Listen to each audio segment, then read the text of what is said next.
And then either with your closed eyes or with open eyes, you can just try to listen to me and stay with that thought process that I'm going to guide us in.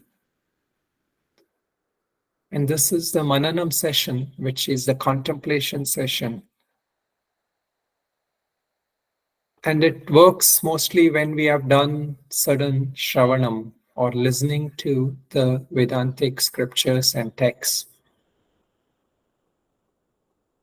So this is in a way of a deeper meditation where we try to address the deeper feelings we have, our identification of who we feel we are.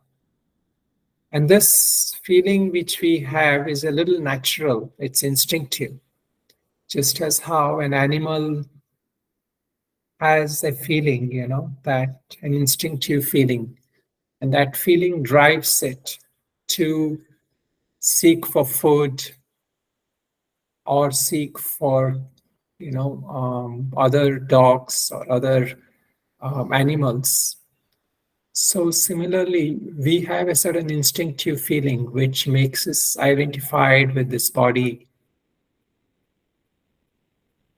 makes us feel that this is who I am, this lineage with which I was born into. So try to first see if you can identify that central identification you have of yourself.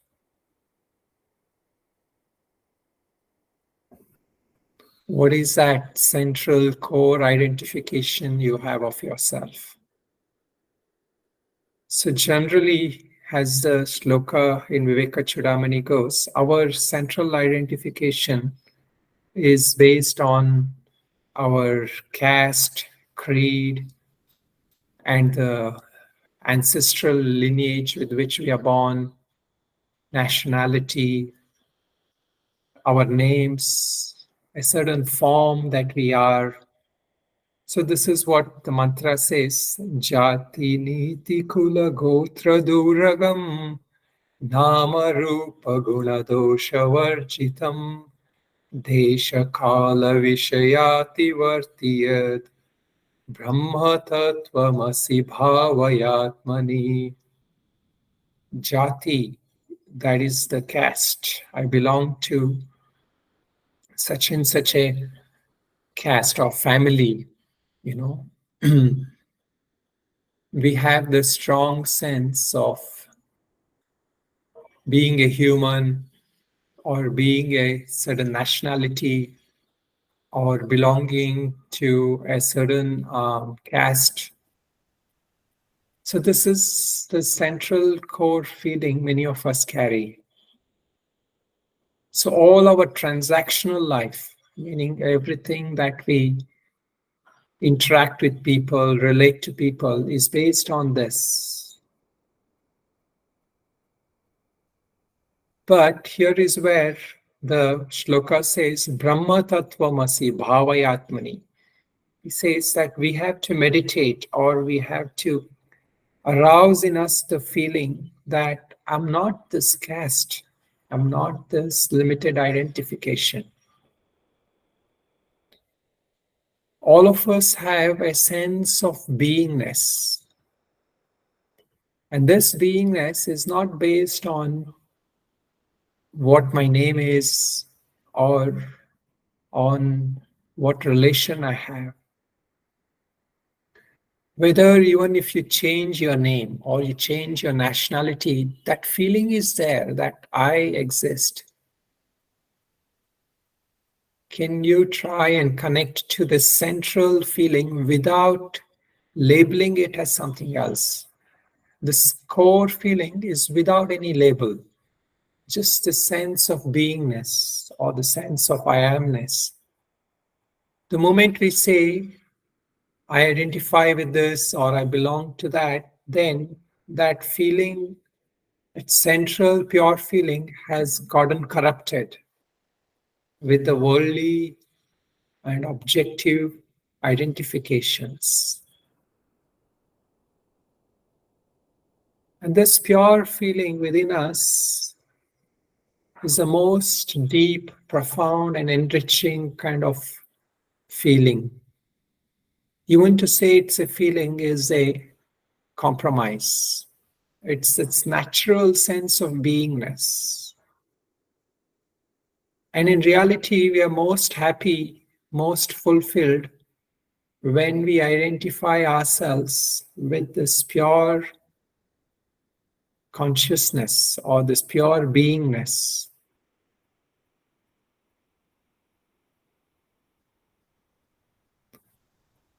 Our tendency is again, as this shloka says, to limit ourselves to this caste, this creed, kula grotra, meaning that lineage that I'm born into.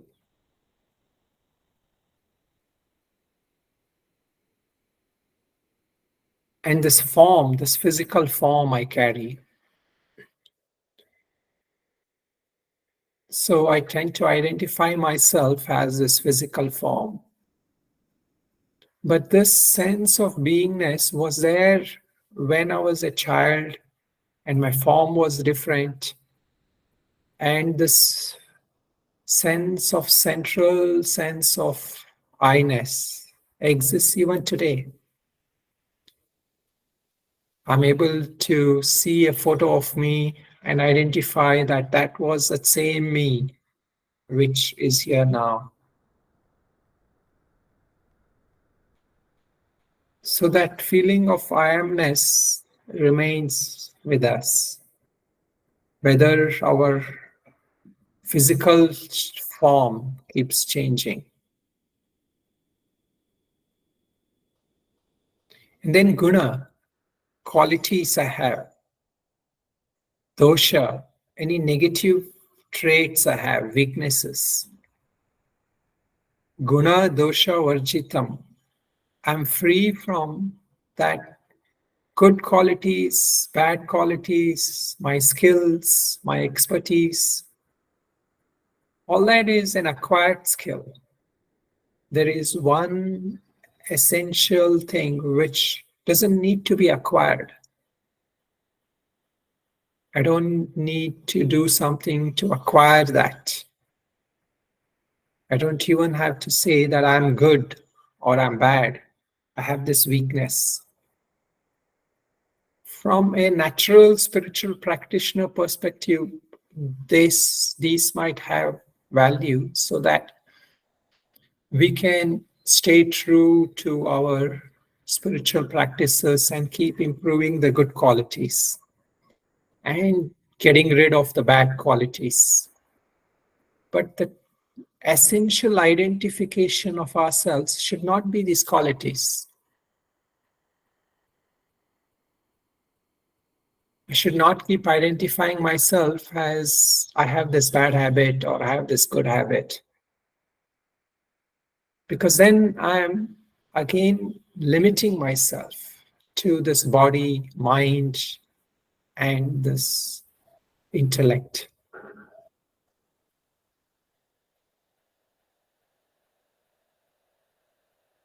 So either we use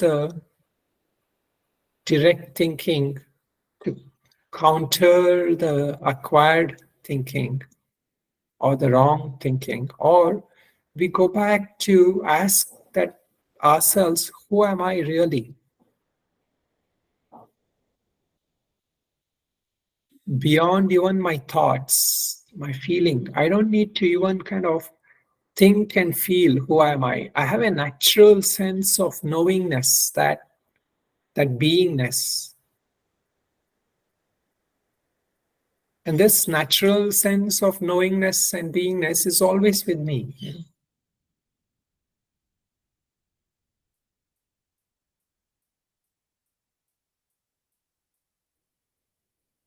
I just need to value it. I just need to appreciate it. I just need to anchor myself within it.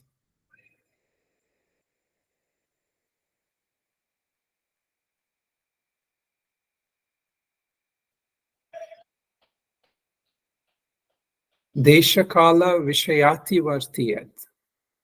desha, kala, space and time. Feel that I'm limited by the space, time, and objects. Desha, kala, vishaya. So if I'm here, I'm not somewhere else. Or if I'm here now this morning, then that last night is I'm not there. So the sense of time, space, and object limitation that I carry, that also takes me away from this central sense of who I am, the central sense of beingness.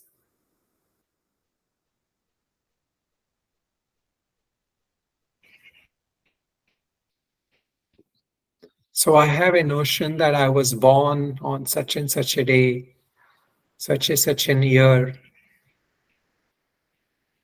That sense of being born is when I feel I started. But we know from our text that it says we are anadi. We were not really born. There is no such thing as being born on a such a day. That beingness does not have a sense of being born. It's not like I was there when I'm there now because I'm awake. When I was sleeping last night, I was not there. That is not my feeling, right? Even when I wake up, through my intellect, I realize that I was there even when I was sleeping. I may not be thinking about it, I may not have my mind thinking, but I don't need someone to tell me that I was asleep. So that sense of beingness was there even when I was sleeping. Similarly, even before I was born, on a such and such a day, this feeling was there. This beingness was always there.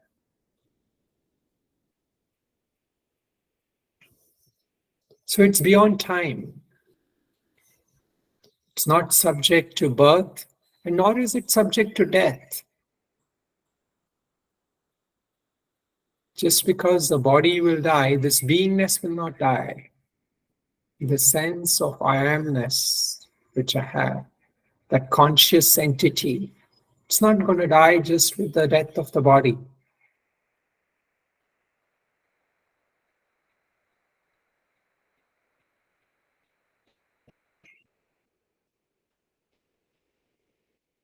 Also not limited to this specific place I'm sitting, because this sense of consciousness doesn't even operate in the dimension of space.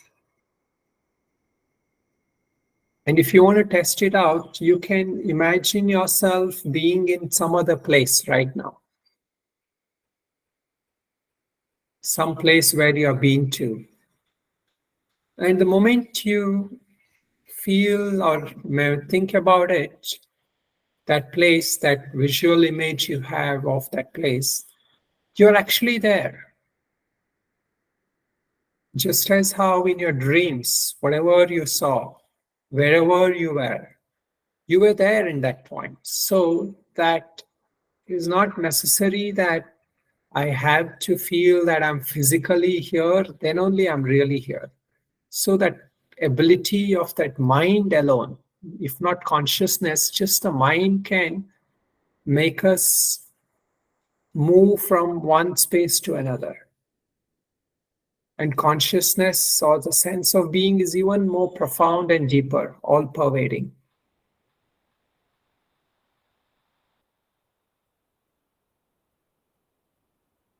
So try to think along these lines, try to uproot that wrong feeling we have of identifying ourselves as this body. When we go out in the world, we transact with people, we talk to them, then we can use that language. But we should not bring back that language into our deeper consciousness, our deeper identification. At the deep inner level, our thoughts should always be that I'm free from dosha, guna, I'm free from desha, kala, space and time.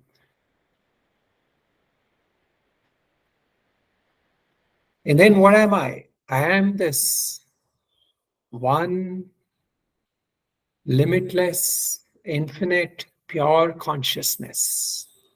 Brahma Tattvamasi. Brahma here is that one formless, all pervading consciousness which takes on all forms and all different identifications. So, this Nirguna Brahma can take on any Saguna aspect.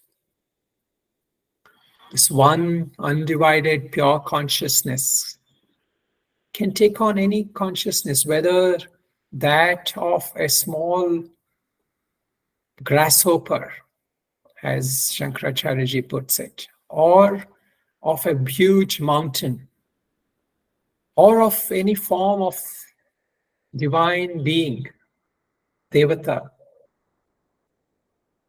So, this consciousness, pure, limitless, undivided, one consciousness, that you are.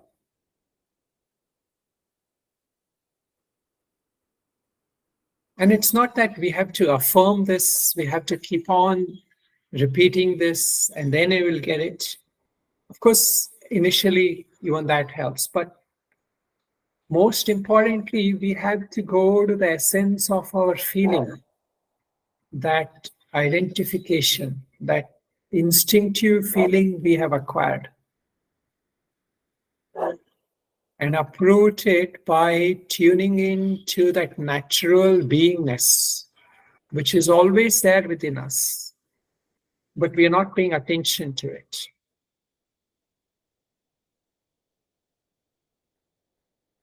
So, this natural being which is within us, it doesn't need any words, it doesn't need any kind of intellectual conception to arrive at that. And that is where the next mantra says, Yat param sakala vaga gocharam. So, this entity being is beyond words. You cannot kind of say, use certain words and arrive at that. As we deduce something intellectually, the supreme, yet param, sakala vag agocharam, all that speech can derive and classify. It's beyond all that. It's beyond any kind of experience we have through our senses.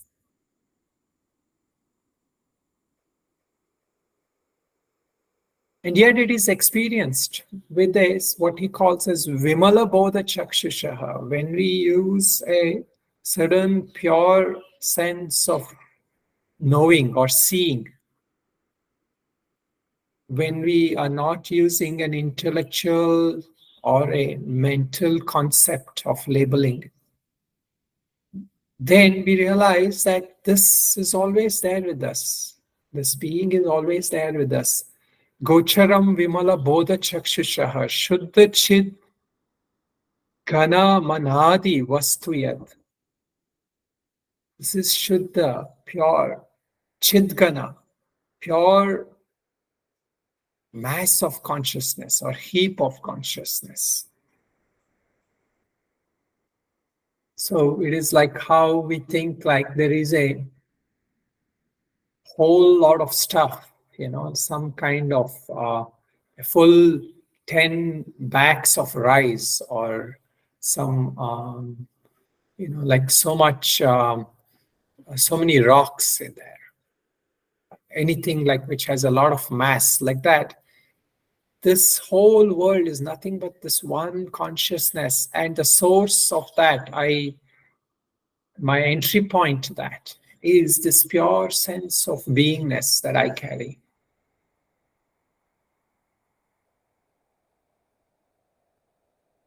We can conceive of this as this pure stillness within us, or this pure presence that is in us. But we should not stop there, because then we are just trying to always stay in that stillness, stay in that presence. What Vedanta is telling us is everything is from that pure consciousness, is made of that.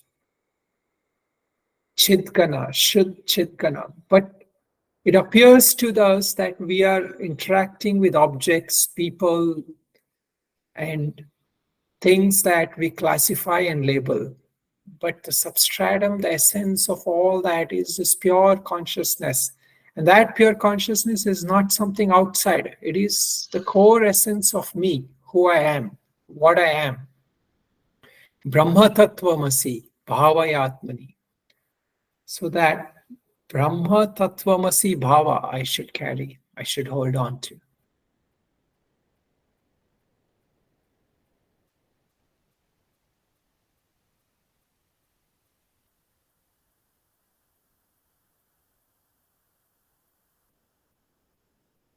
So we can use this as a thing to center us every time. Brahma Tattvamasi, Brahma Tattvamasi Bhava. So that Brahma, that divine consciousness, that pure essence of everything, that I am, that is who I am.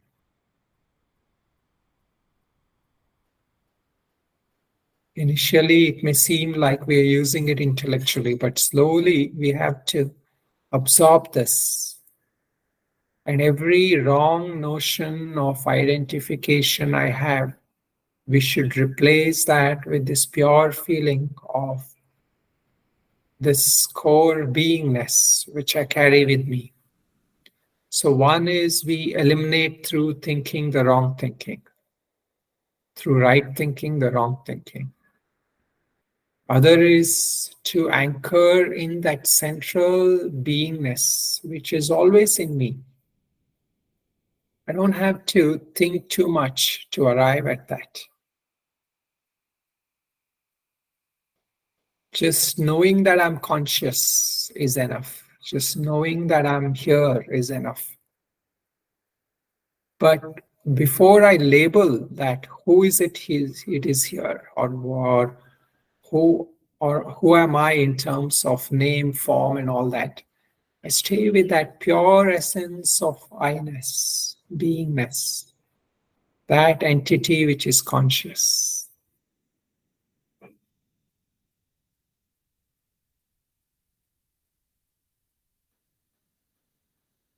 Brahma Tattvamasi Bhavayatmani. So this is a shloka, he keeps line in that shloka, he repeats at the end of it again and again. Bhava, that even feeling is a compromise, that sense of beingness, that sense of identification. Tattvamasi Bhava.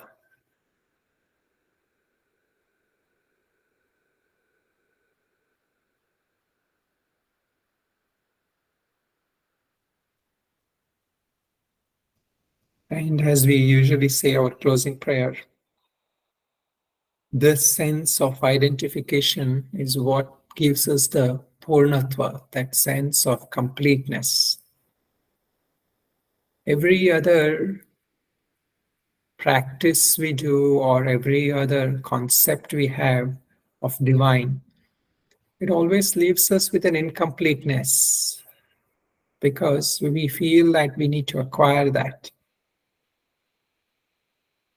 And the whole purpose of all practices is to bring us to this completeness, Purnatva. And that Purnatva is always with us. That is what is the great proclamation of Vedanta, and that is also what we can directly realize, as many sages have realized it.